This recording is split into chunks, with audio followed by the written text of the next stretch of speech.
Hello and welcome back to the letter, and now we're on the 31st with Luke, so we're close to the shit that's gonna occur, but we'll see. So anyways, really little sleep was had and I feel completely drained come morning. Even when Hannah rises from bed, in spite of a mild fever, invites me down to breakfast, I can't be bothered to drag myself out from the comfort of the sheets. It's not like I need to do something particularly important today. The rain that has started sometime during the night doesn't help the mood. Okay, maybe it helps just a little. Strange sunny weather has been nice and all, but for it to return as should be feels like a good sign of things to come. Perhaps things will settle back to normal. The crazy drama that has gone on lately will die down. The rhythmic pitter-patter of the rain fills the early morning silence with a steady beat. Thank goodness I don't have to be anywhere in a hurry today. Would hate to be caught unaware in this rain. How it looks outside, it seems that the weather is making up for all the sunny days it has given us with a good old-fashioned downpour. It does let up within the quarter of an hour, however.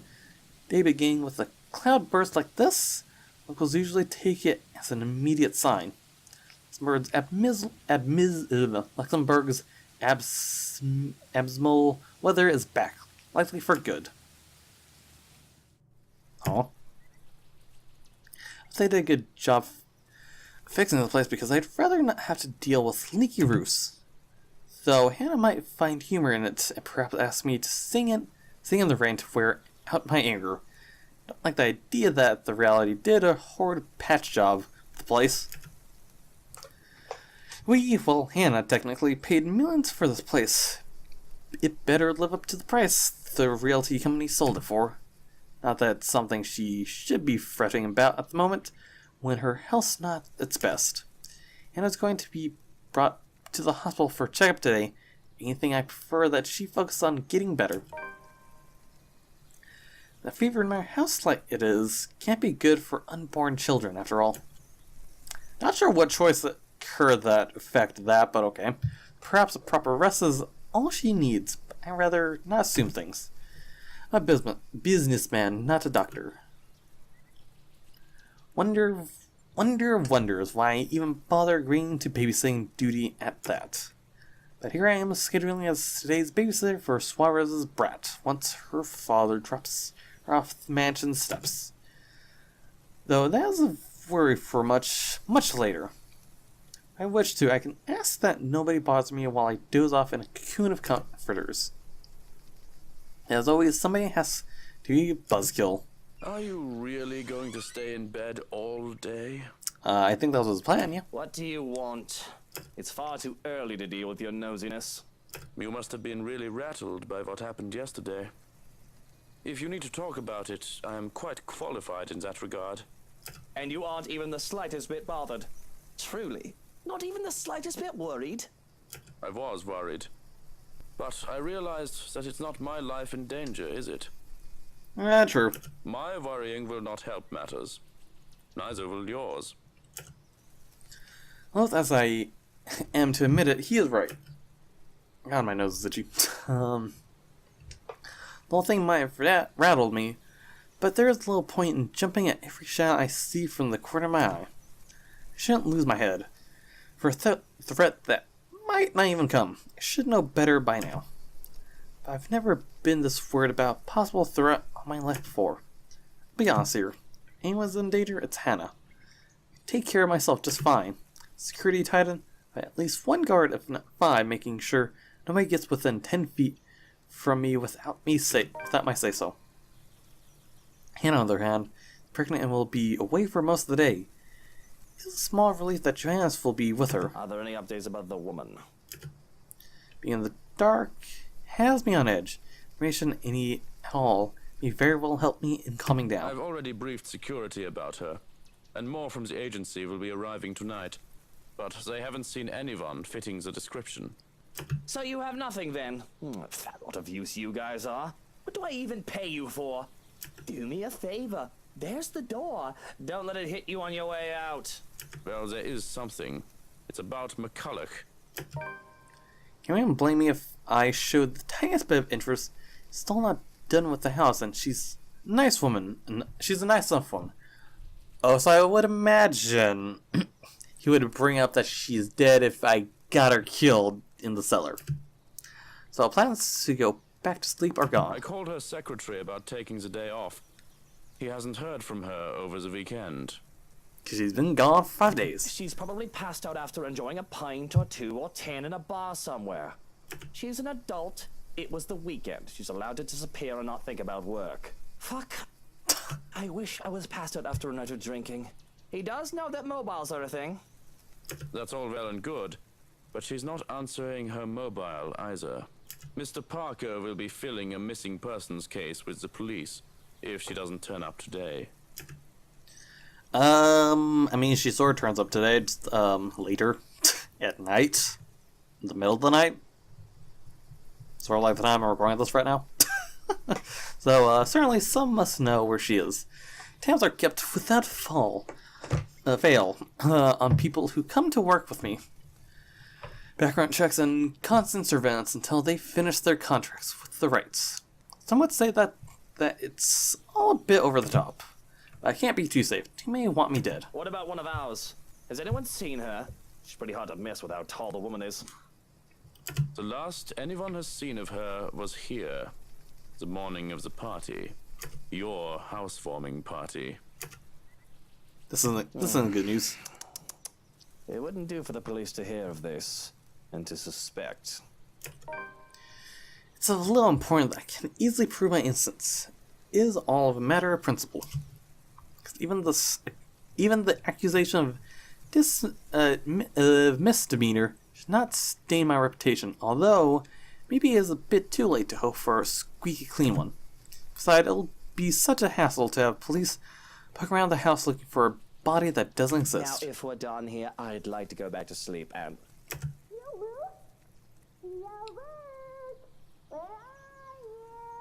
Well, I don't think you're sleeping.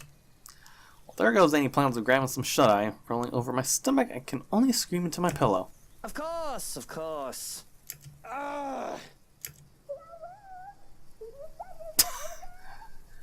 Sure, yeah. Says you, Kylie. Johans, distract her. Oh, look, it's time for me to go. Have fun with your little play date. So long, farewell, and auf Wiedersehen. Goodbye. No, Johans, don't you turn away from me. Keep her busy for an hour. Come on. I had to press my face against the pillow once more, suppress the groan. Just can't get loyal help anymore. Hello there, little Fraulein. Your uncle is just upstairs and will be down in a moment. He is super excited to have you today. I hope you're well rested and ready to play a lot. He was saying that loud on purpose. That bastard. I'll be down in a sec, Munchkin. Let me just... Change into a fresh shirt, brush my teeth, fix my hair, be on my very existence. Wish I was anywhere else in the world right now. Don't get me wrong, Kylie is a great kid, wonderful, better than most brats her age. But handling a tyke is the last thing I want on my agenda right now with this whole Hannah business. Fortunately, I am well versed in how the world works. I've long learned that the show must go on, no matter what hurdles come in my way. So I set to prepare for the day. Running a comb through my hair is just divine and simply makes me feel more human.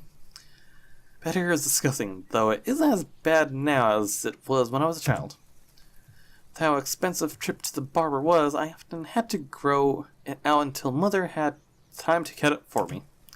Curls and tangles were simply horrid. Why, I was even mistaken as a little girl because that certainly doesn't help that I wasn't named Lucille. Ah, okay. The freshly pressed shirt is enough to chase away the last signs of sleepiness.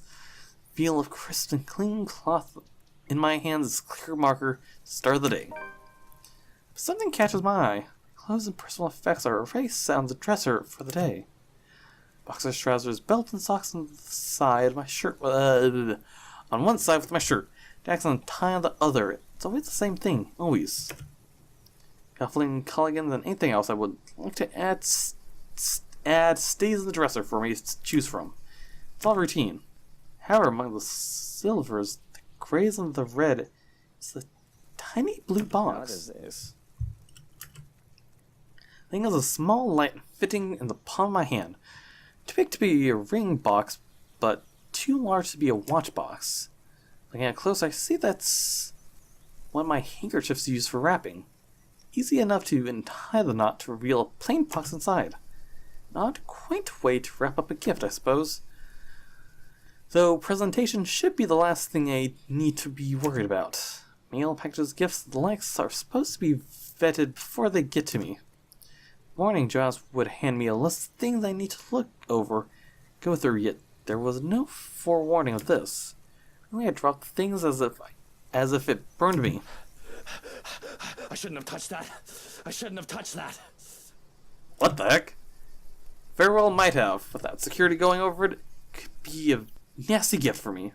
Still remember when security guard died to contact poison, covered in an instant enough birthday card. For fuck's sakes. As the box hits the ground, it spills its contents. What I see makes my stomach turn. Oh.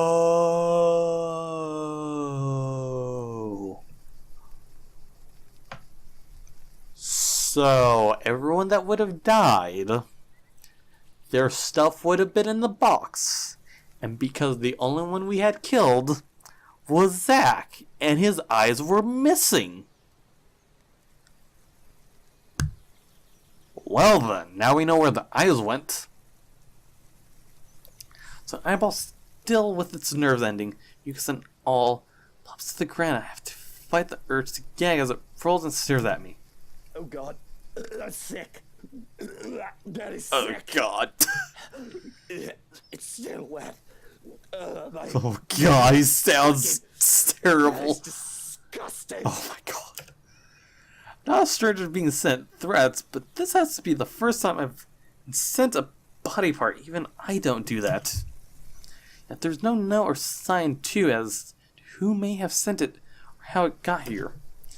If this is a threat, it's a piss poor way of doing it, considering it lacks proper planning outside of the shock factor that sending a body part affords them. Do I even know anyone whose eyes are the same shade? No, definitely not that. Definitely not. Aren't as pretty and aren't the right color. Johannes, Mr. or Mrs. Lee, Sandra McCullough, no, the color isn't familiar at all. Honestly, it's not like I take the time to memorize each and every person's eye. It could be anyone's, from a guard or a maid or 100 of people I deal with. I mean, as of now, Zach is dead. This has to be his eyes. I'm pretty sure his eyes were green. So, Kylie can't see this. The kid is tough, but this is traumatized her. The handkerchief was used for rubbing. I tried to pick up the eyeballs, dispose of it, besides on try. Contact even with the fabric has me gagging. Yup, I would gag too. Thought of squishing it and covering it. My fingers, the slick and slime of it, made me recoil. Slightest of touch is enough to make the eyeball roll towards the bed. And my mad scramble to grab for it rolls away even further under the bed until it's in the smack dab middle. There it just taunts me from where it sits out of my reach.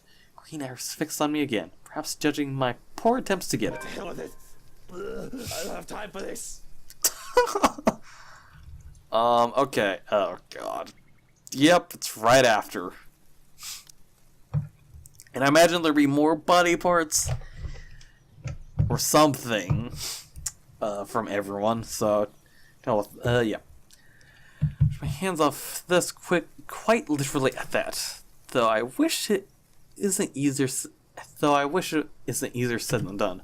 Nagging in the back of my head, the voice that tells me I need to be more cautious about refuses to push the matter aside. While it is true that it is cause for concern without demands or anything of the like, worrying will do very little to help. Looking around the room, I try to see if other presents have been left behind. Or at least aside from the blue box, nothing else is out of place. I'm curious how the eye even got out of the box, because I know he dropped it, but with how it was wrapped, how the hell did it fall out? So, yeah. The most I can do right now is alert the present security staff about this breach. Watch out for other threats. They have a message for me. They'll most likely send it with the next gift. Whoever has sent this eye, I would assume that is more to shake me up more than anything else at the moment. It'll be best to act as if this didn't happen. No need to make a child worry about it either. Doesn't need to know. Smothering down my suit and my hair with a sigh, I steel myself for the horrors. The horrors that come with taking care of a child. I try to forget the horrors that come in the box. If we get a CG with her... Okay. Because if we get a CG with her, it's only gonna get bad. Okay. Speaking of the devil, and she shall appear. Bright-eyed and bushy-tailed Kylie runs up at me as soon as I open the bedroom door. She swings the backpack she clutches, hitting my leg in a show of impatience, looking entirely unapologetic for it. Did you just wake up? Tell me you forgot. It's our playdate today. I doubt I'd forgotten. Kylie's visits are a frequent enough thing that he found a way into my schedule. There's supposed to be visits to her grandmother. But we can't pick who a child gets along with. So long as I'm not busy, her father can drop her off for the day. Which is all well and good for me if it makes Suarez focus on work I've given him. Besides, she's a bright child, tolerable. Kid's got a good head on her shoulders and can get pretty mature for her age at times. Of course, they have to thank me for that.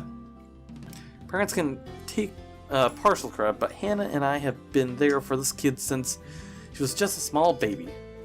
But I can still remember the first time I saw her was during her baptism. The reason I was there was to accompany Hannah, who was to be named godmother. She was such a tiny thing, not even a year old, swaddled in her mother's arms and white cloth. It was the first time I really saw an infant up close enough to hold one at least. It had been terrifying to be given a little child to carry after the whole water ceremony. Never done so before that, to hold a tiny life in my arms. I could have just dropped her on her head.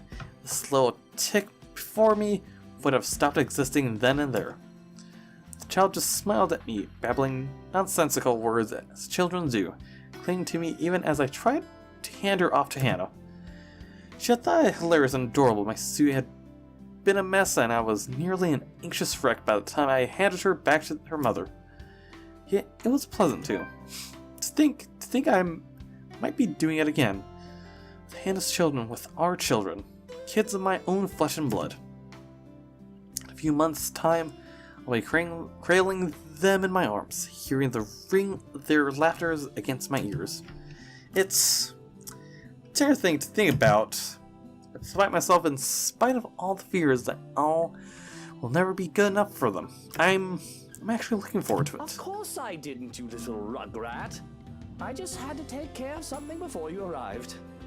Really? Well, I guess that's fine. As long as you don't leave for work like last time. Really? Now why don't we go back down and have breakfast in the parlor? I already ate at home. Papa made one of his tortillas de patatas. He wouldn't let me leave until I finished every bite. Okay. Suarez's infamous tortilla de potatoes. Those things are a hazard. You probably use one to bludgeon someone into submission with how huge they are. It's a miracle Kylie could still be so energetic. Really? They're that deadly? Or they have that much potatoes, I would imagine? Or something, I don't know. I had trouble staying awake the first time I had one. Speaking of staying awake... Well, I need some coffee in me at the very least. But if you'd like, you can jump straight to dessert. Yes! Dessert, please! It's easy enough to manage Kylie with the promise of sweets, thankfully. I'm just waiting for when she gets creepy as fuck. The hard part is managing her before she gets the sweets, because I nearly have a heart attack when the kid races down the stairs. The thought of her slipping and breaking her neck is enough to make me rush down after her. Slow down, the food isn't going anywhere. The food is going somewhere.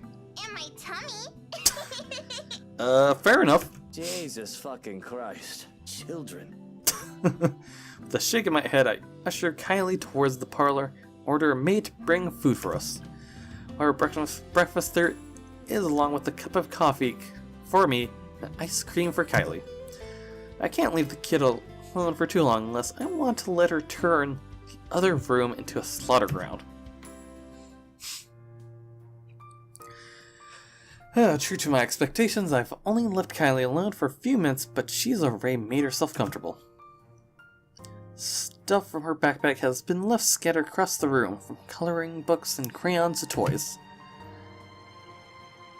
She's well equipped to amuse herself with no trouble, though I can certainly breathe a little easier if she won't bring her doll along every time she visits. Narcissa or Sissa is a creepy little bugger. If it's the one I said her, yeah it is. Yeah it is. Dolls have been always sort of a creepy thing. It doesn't help when Kylie left her during one. Finding the thing at the bottom of the stairs staring up at me at 3 o'clock in the fucking morning. Remember that won't be leaving me anytime soon. Now it stares at me from where it's seated, wholly tempted to just throw the thing into the fireplace and banish it from whence it came. Buy her a prettier doll, a better toy. Break it. I will break it, find a way to get rid of it. If it wasn't for Hannah, and if only Kylie isn't so attached to it. The thing is some antique doll she found for the brat's 6th birthday. One of a kind. My darling Hannah loves her so. Kylie does try to be a good daughter, goddaughter, but she just can't keep her interests along with the wife. It's not something that Hannah does wrong on her part. She does try so very, very hard. It's just she doesn't quite know how to really handle children. She's never been around other children when she was young, surrounded by protective adults who catered to her every whim, worried for her safety every minute. When she isn't able to keep with Kylie, her first instinct is to be strict. Impose rules on the child to treat her as if she is made of spun glass, like every movement might break her. I at least have some idea from being around street kids, the games they've played and how they think. I know that scraps and skin knees are all part of childhood. With how I grew up, I had time to be a child and not some sheltered heiress. With Kylie, as behaved as she can be, with her toys and her books and arts, she has to use up all her energy somehow. To run around the playground and make a mess in the mud, or to even just fake wrestle for a short while. Let her be a child when she wants, I'll say. If it becomes too much, just bribe her with sweets or ship her back to her papa. Problem solved. Fortunately, Hannah isn't quite up for those sort of things most of the time, thinking it'll spoil the child. It turns a whole playdate awkward every time. Oh gosh. So, taking the last seat left, pluck one of her coloring books from the table, see it filled with dinosaurs. Not exactly what I expect to see for a little girl, but doesn't hurt anyone. If she wants to play with dolls with cars, what do I care? She wants to put dolls, tutus on model cars even. Okay, I'm not sure how she put it on, but okay. Oh, this is a new one. The last one you had was filled with horses, wasn't it? Those were ponies, Tio. They're much cuter than horses. We went to a dinosaur zoo, and it was awesome!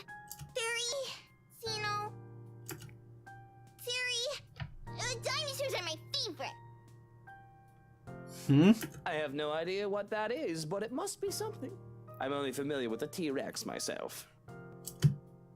Yeah, they found, fossils of its claws. They're really long. I'm trying to figure out what that dinosaur she was thinking of that's her favorite. Tyrannosaurus? They think the whole theory might be a bazillion meters tall, even bigger than a T-Rex. Zisa says it'll be big enough to eat all my classmates. She looks creepy as fuck. Jill laughs as I scrunch up my nose and grimace. Takako says you're making a really funny face. Taka who? Takako, a friend I made. I just stop and look around, expecting one of the help to be there. Child does have a way of befriending just about anyone, as long as she puts her mind to it.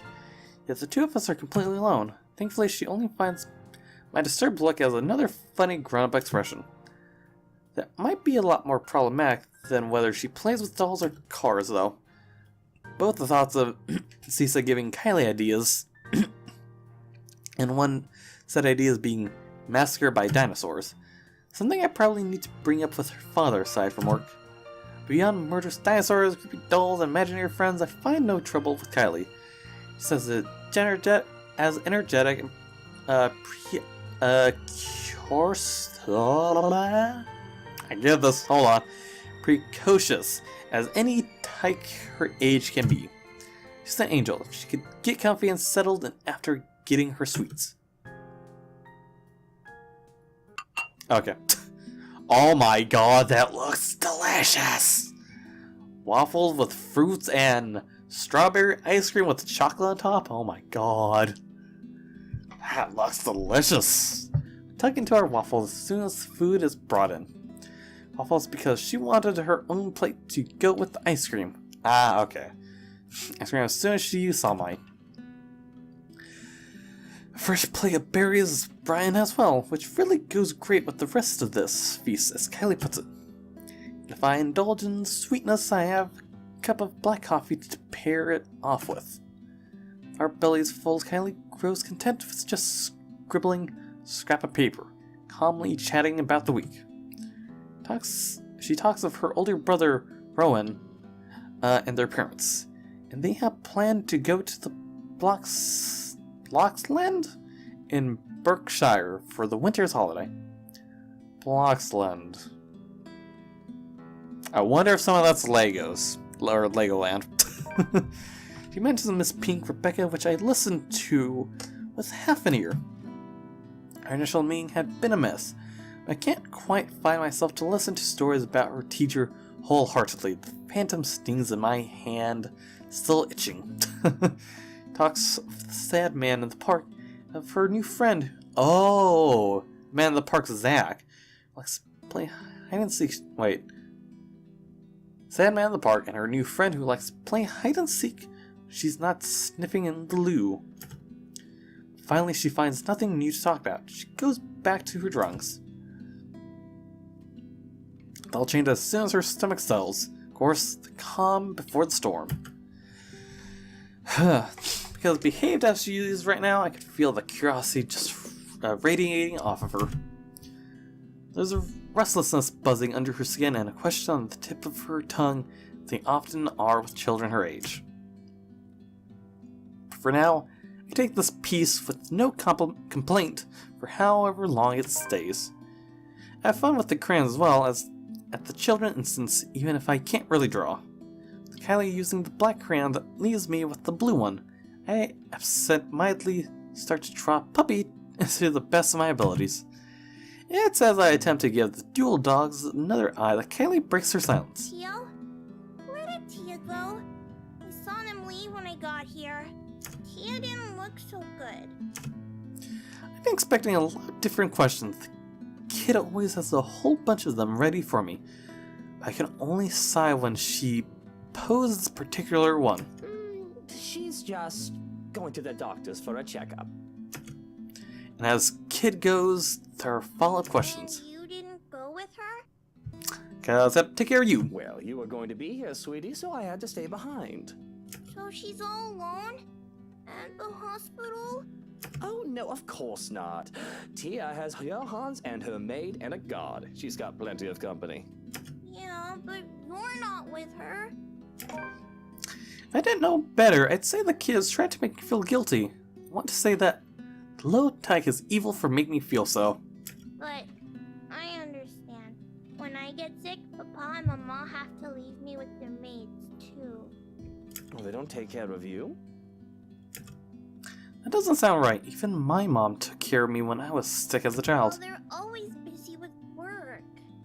Oh, I see. I guess that's no good.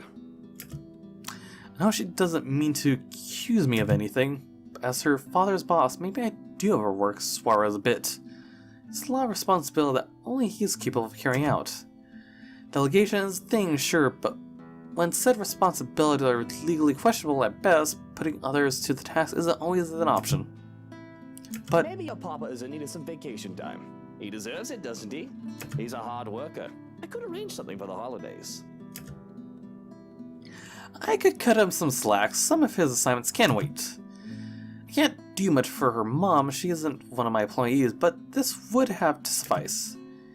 It'll be worth it if it makes the little girl happy, because just like that, the somber look on her face turns into one of pure joy. It's like looking at a little sun, warm and bright. It's nice to do something kind every now and then. Would you really, Teal? Would you like that? I'd like that very much, yeah! We can go to this museum! There's one with lots of cool trains and planes! I like trains!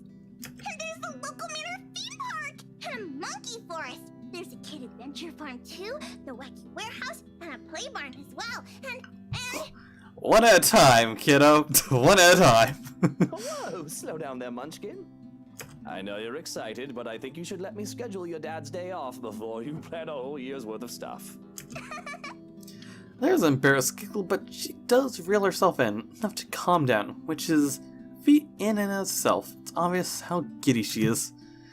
If she wasn't looking forward to the holidays before like any child should, she does now. I think Tia would be really happy if you were with her. You could have told me you needed to go to the hospital with her, Teal. I won't be angry. I'd love to be with her, but I wanted to spend time with you, Munchkin. And she told me to stay. Besides, I don't like hospitals. They always smell like alcohol. Not the good kind either. I don't think anybody likes hospitals. They're scary. But you said Tia is brave and strong. That she is. Condensed silence comes over us as we go back to scribbling. Though I stop when I'm done with my blue dog, cringing at how awful it looks. Kylie reprimes me for that because I should be like her. That little tyke goes through several sheets of paper, one drawing after another. Practicing, she says, because practice makes perfect. Not to mention, there is a drawing contest coming up in class, and she just has to beat Tim from Class D. Says girls can't be superheroes. The clay gets turned to, where we want sculpting food and pretending we're, Michael and Chefs? Okay. Pretty sure I read the name wrong. Not good with words, the names, or anything really. So when we're too tired from tossing pizza and making cakes, no trouble in finding another activity more relaxing for the both of us. I myself invested in reading the picture of Dorian Gray once more. Often I lose myself in the pages of the book. However, it is rather difficult to do so when I'm also trying to keep an eye and an ear out for Kylie. I've been reading the same paragraph over and over again. Even inexplicably, I feel my skin crawl when the girl sits with Narcissa by the parlor's fireplace, humming, singing. Though I ignore it long enough to hear only the tail end of the song. Everything is up in flames, up in flames, up in flames. Everything is up in flames, my fair lady. She has to be possessed in some way, right? I don't think that's how the song goes.